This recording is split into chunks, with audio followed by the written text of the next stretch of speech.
When I was growing up, I was working on the farm because there was nothing else to do. When I was 18, I couldn't wait to get off the farm. I went to university and I really wanted to experience a different kind of life from farming. When my children came along, I really felt that hunger to come back to the land. But the problem I had is I really couldn't see how it could be done. The way my father was doing it was great, but it couldn't support more than one family, or in reality, even more than one person.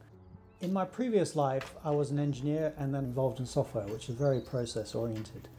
So how do you take that into a fairly chaotic system like a farming system when you're at the mercy of weather, pests, diseases, and all sorts? And what I've tried to do is to put some of that background process engineering into the farm so that we as people can operate as efficiently as possible. But I don't want to necessarily control the environment around us. I just want to be able to control our efforts.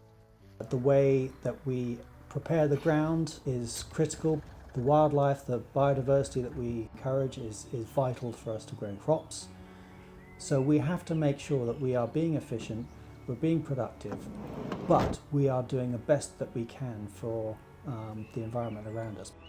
Every year we have a crop failure or something that really doesn't do very well, and every year we have something that does very well. You are at the mercy of external events, whether it be a flood or a drought. What I'm really trying to avoid is a situation where I'm betting the farm on a single crop. So as a farm, we thrive on diversity so that we can essentially ride the peaks and troughs of those external environmental factors.